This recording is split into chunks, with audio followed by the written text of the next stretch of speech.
everybody and welcome back to What Emily Does. I'm Emily and I make travel and cruise videos. This is on the back of our recent trip to Iceland where we stayed in Reykjavik and did 3 nights in Reykjavik, travelling on excursions to the south of the island, the Golden Circle, and we got to see the Northern Lights. So I thought I would just do a little bit of a tips video to sort of give you an idea of some tips that we found very useful for when we visited Iceland. So as a bit of background, we visited Iceland in late November 2023. The weather was cloudy, raining and chilly. I think the average temperature was about 5 degrees, but the wind chill makes Iceland feel a lot colder than what it was. So when we were getting ready to go to Iceland, we bought lots of thermal wear because we knew Iceland would be cold during the winter. So we did buy in advance quite a lot of thermal wear. But then when I was looking on the day before we were going, I was like, oh, it's 5 degrees. That's not that cold. But very sensibly took all the thermals with us just in case. And thankfully I did, because the wind chill makes Iceland feel so much colder than the 5 degrees that it was. When going to Iceland, be prepared. So we went in the winter time, and one of the reasons we went in the winter time was to see the Northern Lights. And we got to see them. We got to see them the day we got there, which was incredible. It wasn't looking very hopeful. So I would say my first tip is to visit Iceland in the winter. We had a great time in November visiting Iceland. We got to see the Northern Lights, which is something we've wanted to do for many, many years. We saw the Northern Lights. We got to see what we wanted to see. And whilst it was cold, you know, there's a saying, isn't there? There's no such thing as bad weather, it's bad clothing.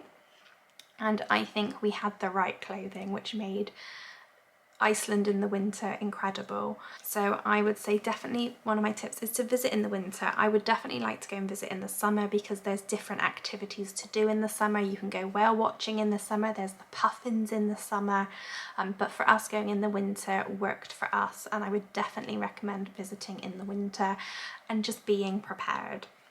When we arrived in Iceland, we hadn't really thought about sort of leading up to it. We had booked our tour, so we had booked our Northern Lights tour, we had booked our Golden Circle tour and our South of the Island tour, but we hadn't actually thought about how we were going to get from the airport to Reykjavik.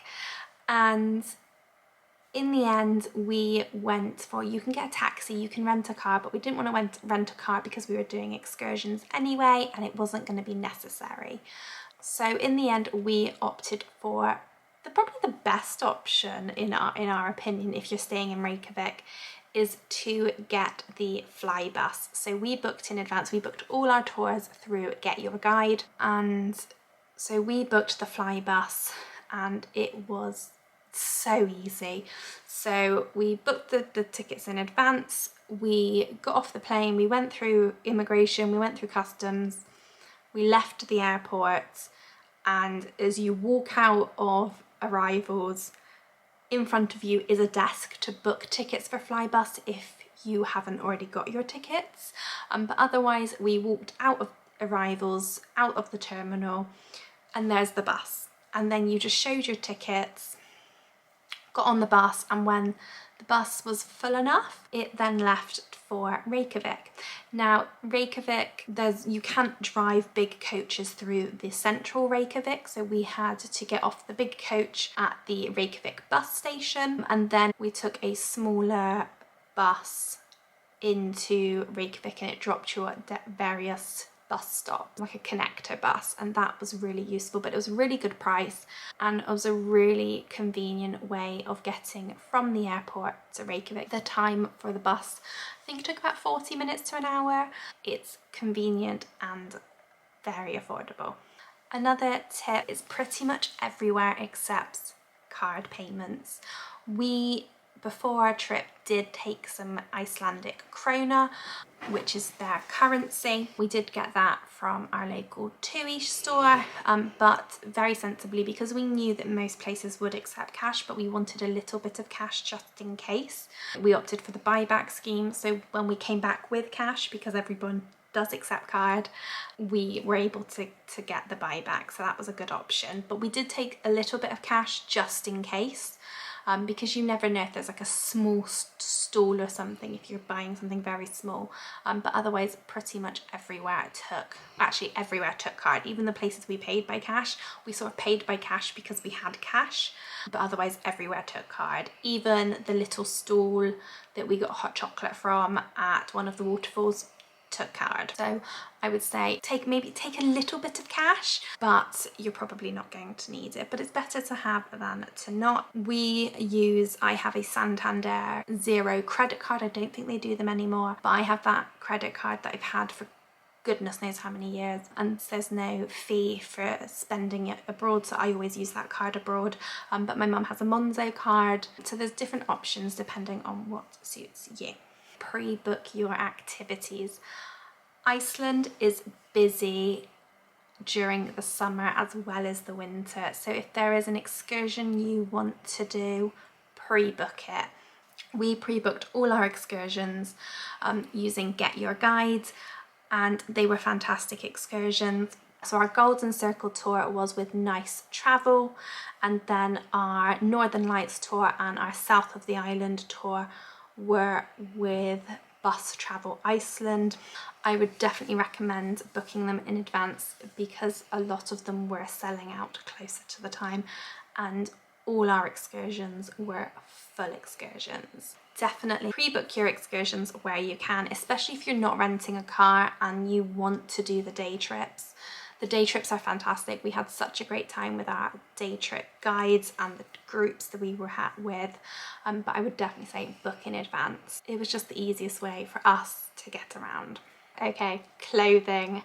What to take to Iceland in the winter. Layers. Absolutely, layers is king. So we took thermal, so we were probably wearing about 2 or 3 layers of tops, and a layer of bottoms. You probably would maybe layer up again with bottoms or water. So take thermals, take waterproof shoes. We took short Wellington boots that had good grip.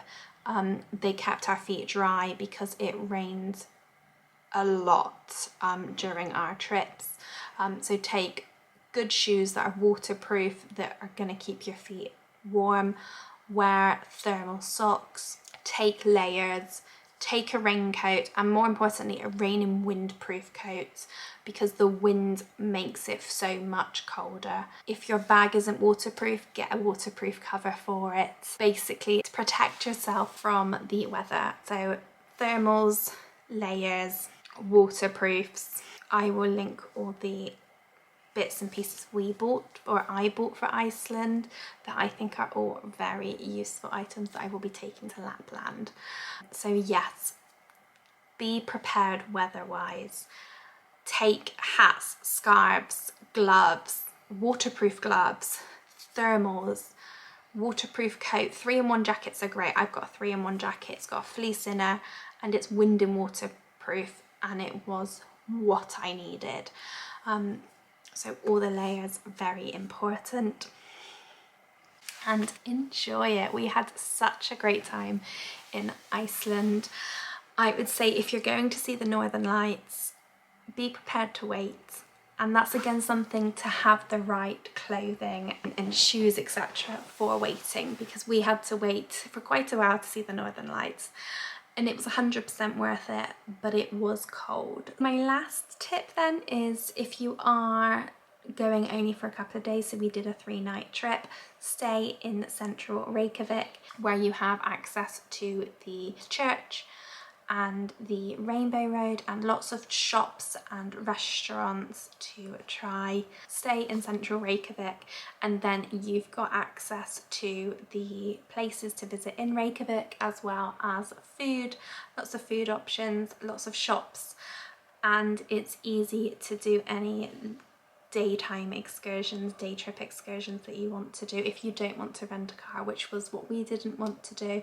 We just wanted to do the tours, and that worked well for us. For our first trip to Iceland, definitely staying in central Reykjavik and doing day trips to see the Northern Lights and the south of the island tour, and that sort of thing really worked for us. So yeah, highly recommend it. So there you go, that is my tips video. So thank you very much for watching. If you have any questions about Iceland, please let me know, and I will see you all very soon for our next trip to Lapland. Bye!